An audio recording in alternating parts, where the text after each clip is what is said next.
Hello, আসসালামু আলাইকুম। সবাই কেমন আছেন?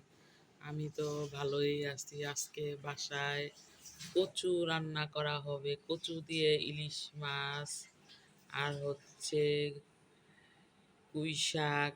এটা হচ্ছে আমার সালাদ শসা দিয়ে রান্না করা হবে।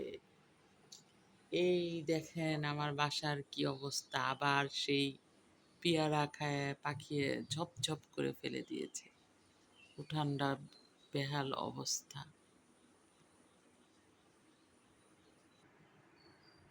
কি একটা অবস্থা, বেহাল অবস্থা।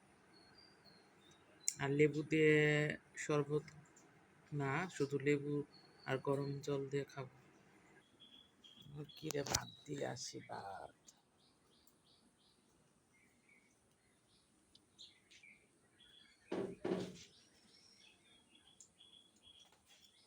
পিছলে পড়লে একদম কোমর টোমর শেষ। কই গেলাম মুরগি? আসো আসো আসো, তোমাদের জন্য ভাত নিয়ে এসেছি।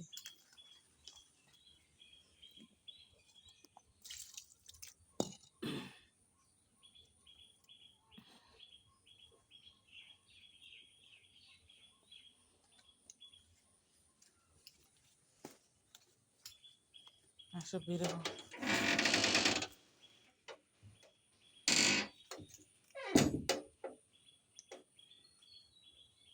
আরেকটা কোথায়? এই আপনিও আসেন মুরগি, আসেন।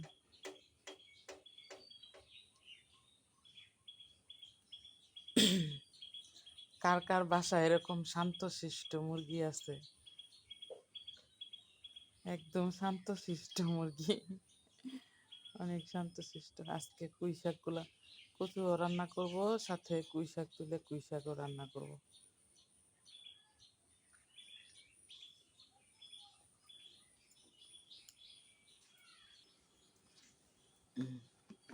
প্রচুর ময়লাগুলা ফেলে দে,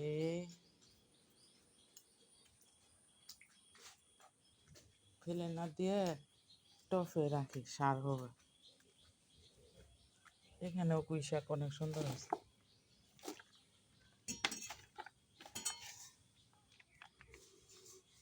এভাবে ওই টবগুলাতেও পুঁই শাক গাছছিলাম, এখানেও গাছছিলাম।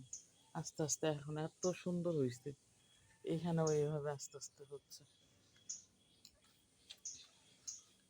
আপনারাও চাইলে আপনাদের বাসায় এভাবে ছোট একটা টবের ভিতরে বা একটা ড্রামের ভিতরে পুঁই শাক গাড়ে নিজেদের খাওয়ার প্রয়োজন চাহিদা